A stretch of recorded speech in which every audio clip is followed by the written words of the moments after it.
Sir ನನ್ನ ಹೆಸರು ಸಿದ್ಧಲಿಂಗಪ್ಪ.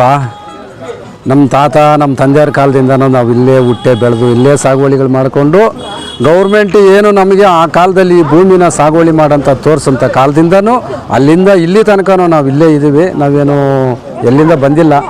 ಆದರೆ ಈ ಹುಟ್ಟಿದಬ್ಬ ನಾನು ಯಾವಾಗೂ ನಾನು ಮಾಡ್ಕೊಳಲ್ಲ.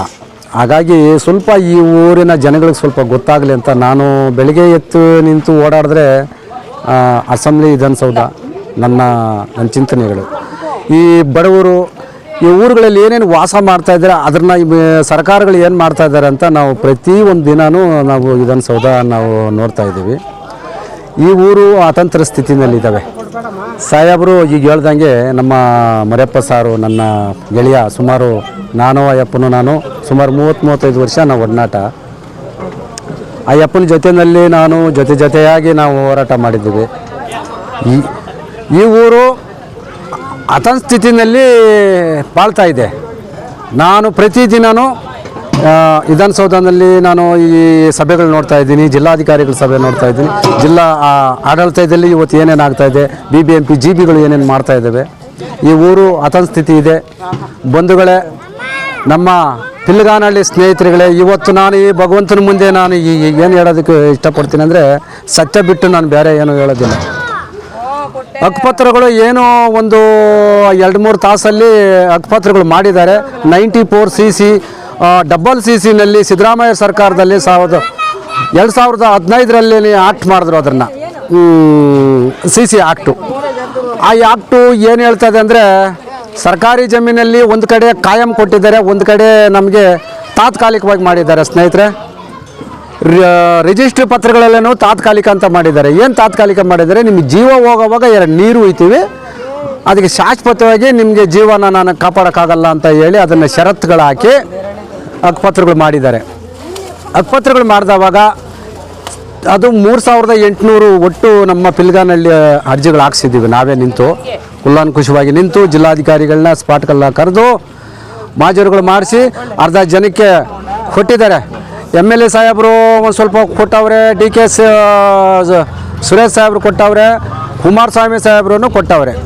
ಆದರೆ ಮೊನ್ನೆ MLA ಸಾಹೇಬರು ಇವರೆಲ್ಲ ನಿಂತು ಕೊಟ್ಟವಾಗ ಆ ಪತ್ರಗಳು ಇವಾಗ ಏನು ಹೇಳ್ತಾ ಇದ್ದಾರೆ, ಆ ಕೊಟ್ಟಿರೋದ್ರನ್ನೇ ನಾವು ವಜಾ ಮಾಡ್ತೀವಿ, ಇನ್ನು ಮುಂದೆ ಇದ್ರನ್ನ ಯಾವುದೂ ನಾವು ಮಾಡೋಕ್ಕೆ ಬರಲ್ಲ ಅಂತ ಹೇಳಿ ಇದು 113 ಎಕರೆ 13 ಕುಂಟೆಗೆ ನೈಸ್ ಕಂಪ್ನಿ ಮತ್ತು KDBಗೆ ಹೋಗಿದೆ ಈ ಜಮೀನು.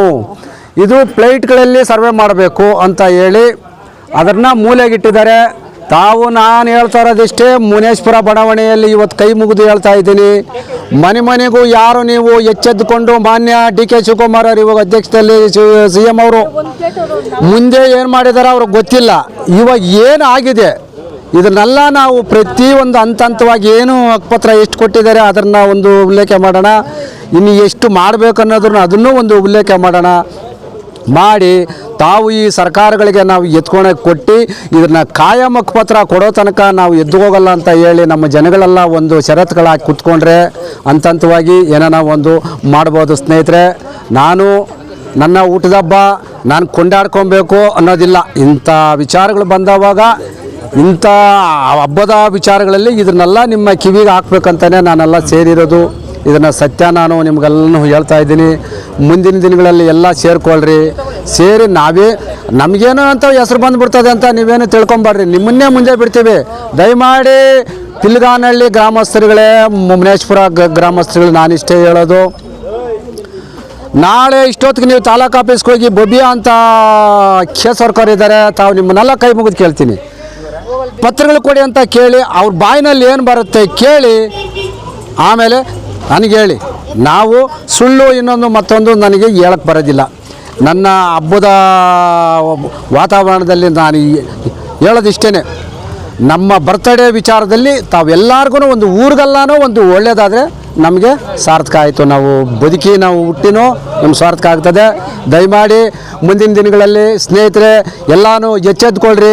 100 ಆಗಲಿ 200 ಆಗಲಿ, ಈಗೇನು ಜಿಲ್ಲಾಧಿಕಾರಿಗಳಿದ್ದಾರೆ, AC ಇದ್ದಾರೆ, DC ಇದ್ದಾರೆ, ವಿಚಾರಿಸಿ ಪಿಲ್ಗಾನಹಳ್ಳಿ ಸರ್ವೆ ನಂಬರ್ ಏನಾಗಿದೆ ಅಂತ ಹೇಳಿ ನಾವೆಲ್ಲ ಒಗ್ಗಟ್ಟಾಗಿ ಹೋರಾಟ ಮಾಡಿ ಹಕ್ಕುಪತ್ರಗಳು ಇನ್ನು ನಮಗೆ ಬರೋಂಥ ನನ್ನ ಮಕ್ಕಳು ಮೊಮ್ಮಕ್ಕಳು ನಿಮ್ಮ ಮಕ್ಕಳು ಮೊಮ್ಮಕ್ಕಳು ಅವರು ಶಾಶ್ವತವಾಗಿ ಚೆಂದಾಗಿ ಬದುಕಬೇಕಂದ್ರೆ ಕಾಯಂ ಹಕ್ಕುಪತ್ರ ಸ್ವತಂತ್ರದ ಹಕ್ಕುಪತ್ರ ಕೊಡಿಸಿ ನಾವೆಲ್ಲ ಧನ್ಯರಾಗೋಣ ಅಂತ ಹೇಳ್ತಾ ನಾನು ಈ ನಿಟ್ಟಿನಲ್ಲಿ ನಾನು ಕೈ ಮುಗಿದು ಕೇಳೋದಿಷ್ಟೇ. ಮುಂದಿನ ದಿನಗಳಲ್ಲಿ ಈ ತಿಂಗಳಾಗಿರ್ಬೋದು, ಇನ್ನು ಬರೋ ತಿಂಗಳಾಗಿರ್ಬೋದು, ಕೂತು ನೀವೇ ಒಂದು ಸತಿ ಹೋಗಿ ನೀವೇ ಜಿಲ್ಲಾಧಿಕಾರಿಗಳನ್ನ ವಿಚಾರಿಸಿ, ಇದು ನೈಸ್ ಕಂಪ್ನಿಗೆ ಬರ್ತಾಯಿದೆ ಜಾಗ, ನಿಮಗೆ ಮಾಡೋಕ್ಕೆ ಬರಲ್ಲ, ನಿಮ್ಮನ್ನು ಖಾಲಿ ಮಾಡಿಸ್ತೀವಿ ಅಂತ ಅವ್ರ ಬಾಯಿನಲ್ಲೇ ಬರ್ತಾಯಿದೆ. ತಾವು ಎಲ್ಲರೂ ಮಲಗಬೇಡಿ, ಮರೆತು ನಿದ್ದೆ ಹೋಗಬೇಡಿ, ಎದ್ದು ಎಲ್ಲ ಹೋರಾಟ ಮಾಡೋಣ ಅಂತ ಹೇಳ್ತಾ ಈಗ ನಾನೇನು ನನ್ನ ದೇವಸ್ಥಾನದ ಹತ್ರ ಮುನೇಶ್ವರ ಸ್ವಾಮಿ ದೇವಸ್ಥಾನ ಹತ್ರ ನನ್ನ ಕರೆಸಿ, ನನ್ನ ಬಡವರು, ನನ್ನ ಮಾಧ್ಯಮದವರು, ನನ್ನ ಮಾಧ್ಯಮ ಮಿತ್ರದವರು ಎಲ್ಲ ಕರೆಸಿ, ನಾವು ಎಲ್ಲೋ ಇದ್ದವರು, ನಾವೆಲ್ಲೋ ಕಾಡಲ್ಲಿ ಬದುಕಿದವರು, ನಾವು ಕಾಡಲ್ಲಿ ಹುಡ್ದವರು. ಹಾಗಾಗಿ ನಾವು ಯಾವುದೋ ಒಂದು ಸಾಯದಿಂದ ಹೋಗಿ ನಾವು ಇಲ್ಲಿಂದ ಡೆಲ್ಲಿ ತನಕ ಹೋಗಿ ದೇವೇಗೌಡರನ್ನ ಕೂಡ ಕರ್ಕೊಂಬಂದು ಹೋರಾಟ ಮಾಡಿ ಸುಮಾರು ಒಂದು 30-35 ವರ್ಷ ನಾನು ಹೋರಾಟಗಳಲ್ಲೇ ಬಂದಿದ್ದೀನಿ. ಇನ್ನು ಮುಂದೆ ನಾನು ಸಾಯೋ ತನಕನೂ ನಾನು ಹೋರಾಟದಲ್ಲೇ ಹೋಗ್ತೀನಿ ನಾನು ಅಂತ ಹೇಳ್ತಾ, ನನ್ನ ಈ ಗ್ರಾಮದ ಜನಗಳಿಗೆ ನಾನು ಕೈ ಮುಗಿದು ಮತ್ತೊಮ್ಮೆ ಕೇಳ್ತಾ ಇದ್ದೀನಿ, ನೀವೆಲ್ಲ ಎಚ್ಚೆತ್ಕೊಂಡು ನೀವಲ್ಲಿ ವಿಚಾರಿಸ್ಕೊಂಡು ಸರ್ ನೀವು ಬನ್ನಿ ಅಂತ ಹೇಳಿ ನಾವು ಬರ್ತೀವಿ. ಇಲ್ಲಾಂದರೆ ನೀವು ಯಾವುದನ್ನ ಸಂಘಟನೆಗಳಲ್ಲಿ ಸೇರಿ ಒಳ್ಳೆಯ ಕೆಲಸ ಮಾಡಿಕೊಂಡು ನಿಮ್ಮ ಮನೆಗಳನ್ನ ಬಂದೋಬಸ್ತ್ ಮಾಡ್ಕೊತೀರ ಅಂತ ಹೇಳ್ತಾ ನನ್ನ ಮಾತು ಮುಗಿಸ್ತೀನಿ. ಜೈ ಮಾಧ್ಯಮದವರೇ, ನನ್ನ ಗ್ರಾಮದವರೇ, ನಾನು ಹೇಳ್ತಾ ಮುಗಿಸ್ತೀನಿ.